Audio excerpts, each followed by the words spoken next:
दोस्तों आज हम एक्सप्लेन करने वाले हैं हाल ही में आई सीरीज क्रिमिनल जस्टिस सीजन 4 के एपिसोड 7 को। अगर इससे पहले की कहानी जाननी है तो हमारे चैनल पर देख लीजिए। अब वीडियो को लाइक कर दीजिए। हम चलिए कहानी शुरू करते हैं। तो अब तक हमने देखा कि राज शादीशुदा होने के बावजूद गर्लफ्रेंड बनाए बैठा था जिसका नाम था रोशनी, और एक सुबह रोशनी का खून हो जाता है जिसके मर्डर के इल्जाम में राज को अरेस्ट कर लेते हैं। तब राज की पत्नी ये केस माधव मिश्रा को लड़ने के लिए देती है और माधव इस मर्डर मिस्ट्री को सॉल्व करने की राह पर निकल पड़ता है। फिर एक दिन पुलिस को तहकीकात करते हुए मर्डर वेपन मिल जाता है जिसके कारण राज के साथ साथ अब उसकी पत्नी अंजू पर भी पुलिस का शक जाता है और वो उसे अरेस्ट कर लेते हैं। जिसके बाद अब माधव भी इस केस में उलझ चुका था क्योंकि वो ये केस हारने वाला है। खैर अब एपिसोड 7 की शुरुआत में माधव अपने ऑफिस में प्रैक्टिस कर रहा होता है कि उसे ये कैसे प्रूव करना है कि असली खूनी अंजू ही है जिससे राज पर कोई आँच न आए। पर काफी कोशिश करने के बाद भी उसे समझ नहीं आ रहा था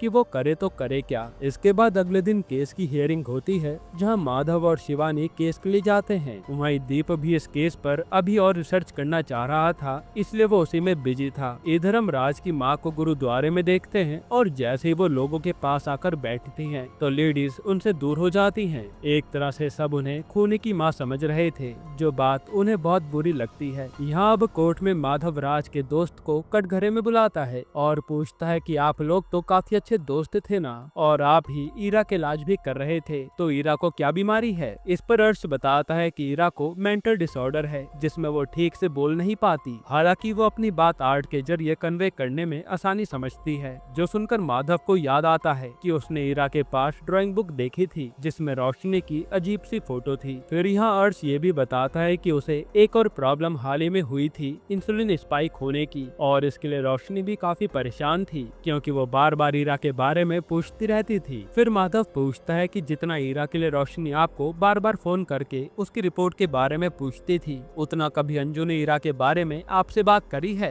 तो अर्श मना कर देता है। यहाँ माधव सबके सामने ये दिखाना चाह रहा था कि अंजू ईरा की जरा भी फिक्र नहीं करती थी। वहीं माधव की बीवी और उसका साला जब ऑफिस की सफाई कर रहे होते हैं तभी वो देखते हैं कि एक सबूत का बॉक्स तो कोने में पड़ा है जिसको इन्होंने देखा ही नहीं। तब दीप उसी बॉक्स में देखने लगता है और इन्हें रोशनी की पेमेंट हिस्ट्री पता चलती है जिसमें डेली जनरल स्टोर पर पेमेंट की गई थी। ये देखकर रत्ना कहती है कि ये तो रास्ते में पड़ता है, उसी के सामने तो वो बार है जहाँ अक्सर दिग्विजय जाता था रोशनी का एक्स दारू पीने के लिए। ये सुनकर दोनों जल्दी से कोर्ट की तरफ भागते हैं क्योंकि माधव ने दिग्विजय को भी कोर्ट में बुलाया था और कहीं कुछ छूट ना जाए इसलिए दीप माधव को वो सबूत दिखाना चाह रहा था। यहाँ माधव अब राज से पूछताछ करता है तो राज कहता है कि मेरी और अंजू की लाइफ काफी अच्छी चल रही थी, लेकिन ईरा जब बीमार हुई तो अंजू ने अपना करियर हटाकर ईरा की देखभाल की। वहाँ ईरा का इलाज महंगा था इसलिए मैं पैसा कमाने में बिजी हो गया और इसी दौरान मेरा और अंजू का रिश्ता भी कमजोर पड़ गया। फिर मेरी जिंदगी में रोशनी आई और मुझे उससे प्यार हो गया। तब माधव पूछता है कि आपने रोशनी का बच्चा अबॉर्ट क्यों कराया, जिस पर राज बताता है कि मैंने उसे अबॉर्ट कराने को कहा नहीं था, हालांकि मैं तब रेडी भी नहीं था क्योंकि अंजू से डिवोर्स हुआ नहीं था। और फिर एक दिन रोशनी ने आकर मुझे बताया कि उसने बच्चा अबॉर्ट करा लिया है। फिर माधव राज को उसकी वही अंजू के साथ किस वाली फोटो दिखाता है कि जब आप और अंजू अलग रहते थे तो आपने ये सब क्यों किया। तब राज बताता है कि उस रात हम ईरा की बात कर रहे थे जो काफी बीमार चल रही थी, उसी दौरान हम भावनाओं में बह गए बस। साथ ही राज कहता है कि उसी रात से अंजू को लगने लगा था कि वो मेरी लाइफ में वापस आ सकती है, इसलिए उसका हमारे घर पर आना जाना काफी ज्यादा बढ़ गया था। जो सुनकर अंजू भी हैरान थी कि ये राज मेरे बारे में कैसा सोचता है। फिर माधव पूछता है कि सबको बताओ उस रात पार्टी में आप रोशनी को कमरे में ले गए तो हुआ क्या था। राज बताता है कि रोशनी को लगने लगा था कि मेरा और अंजू का फिर से कुछ चलने लगा है इसलिए वो झगड़ा कर रही थी, जिस पर राज ने उसे समझाया कि ऐसा कुछ भी नहीं है। हालांकि उसने ये बात भी बता दी कि बस एक रात उसने अंजू को किस कर लिया था। ये सुनते रोशनी गुस्से में उस पार्टी से चली गई थी। फिर माधव पूछता है कि अंजू भी तो आपसे कमरे में मिलने आई थी तो आपने क्या कहा। राज बताता है कि मैंने साफ साफ उससे कह दिया था कि हमारा कुछ भी नहीं हो सकता और मैं ईरा और रोशनी के साथ जल्द ही कहीं और सेटल हो जाऊंगा।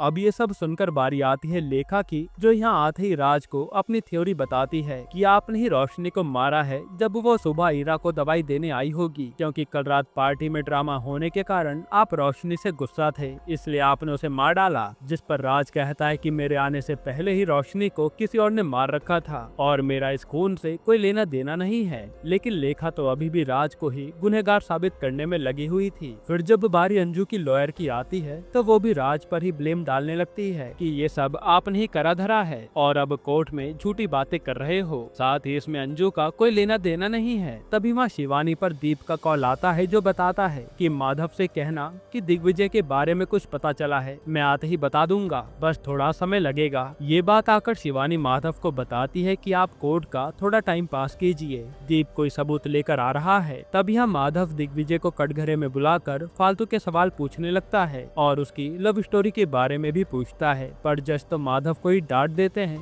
कि यहाँ फालतू की बातें बनाने की जगह आप पॉइंट पर आइए। तभी वहाँ दीप आता है और वो पेमेंट रिसीट दिखाकर कहता है कि रोशनी जरूर इस दिग्विजय से अपनी मौत के एक दिन पहले मिलने गई थी, यानी हो सकता है किसी ने रोशनी को मारा हो। तब माधव जज से परमिशन लेकर दिग्विजय से सवाल पूछने लगता है कि आप ये बताइए कि रोशनी उस रात आपसे मिलने बार में क्यों आई थी, कहीं आपने ही तो उसका मर्डर नहीं किया। तब दिग्विजय पहले तो कुछ भी नहीं बताता, लेकिन फिर वो गुस्से में कहता है कि इस राज से लड़ाई के बाद वो मेरे पास आई थी क्योंकि उसे कोई समझने वाला नहीं था। उसने मुझे बताया कि राज ने उसको बस यूज किया है और जब कमरे में रोशनी ने उसे अंजू से डिवोर्स लेने की बात की तब राज ने इसका कोई जवाब नहीं दिया, जिस पर रोशनी अंजू को ही भला बुरा कहने लगी थी और राज ने इस पर कहा कि अंजू मेरी बीवी है, मैं उसके बारे में कुछ नहीं सुनूंगा। ये सुनने के बाद ही रोशनी रोते हुए उस पार्टी से चली गई थी। इस पर राज तुरंत कहता है कि ये दिग्विजय झूठ कह रहा है, लेकिन दिग्विजय उसे ही गाली दे देता है, जिसके चलते कोर्ट में ऐसी भाषा यूज करने के लिए उसे 2 दिन की जेल हो जाती है। खैर अब ये हियरिंग भी टाल दी जाती है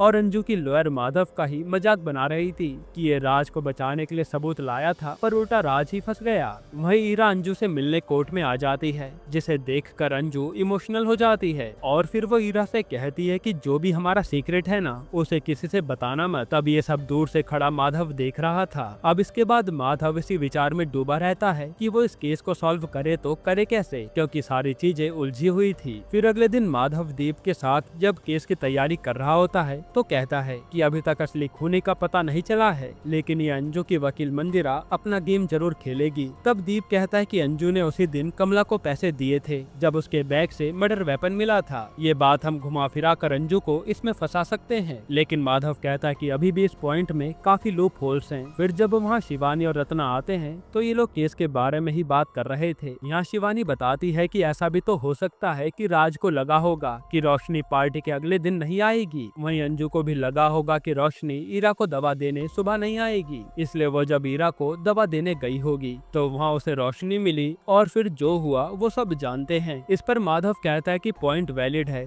बस हमें ये प्रूव करना होगा। उसी समय शिवानी को वॉमिट हो जाती है क्योंकि उसने दूध की कॉफी पी ली थी और वो तो लैक्टोज इंटॉलरेंट है। ये सुनकर माधव को याद आता है कि ईरा भी तो लैक्टोज इंटॉलरेंट है, लेकिन उस दिन अंजू से जब वो बात करने गए थे तो अंजू ने दूध के गिलास के साथ कुछ दवाई रखी थी और कहा था कि ये दवाइयाँ ईरा की है, यानी अंजू ने झूठ कहा था। तभी माधव को सबूतों में एक दवाई की शीशी मिलती है और वो कहता है कि अगर पता चल जाए कि इस बोतल में काहे की दवाई होती है तो कातिल और उसका मोटिव दोनों हमें पता चल जाएंगे। यहीं पर एपिसोड 7 खत्म होता है। दोस्तों ये सीरीज धीरे धीरे और भी ज्यादा कॉम्प्लिकेटेड होती जा रही है, लेकिन अब अगला एपिसोड हमें अगले हफ्ते ही देखने को मिलेगा और अगर आप चाहते हैं कि हम उसे आधी एक्सप्लेन कर दें तो कमेंट में पार्ट 5 लिख देना, हम ले आएंगे। बाकी अगर आपको हाल ही में एक कमाल की मूवी देखनी है तो आप ये वीडियो देख लीजिए।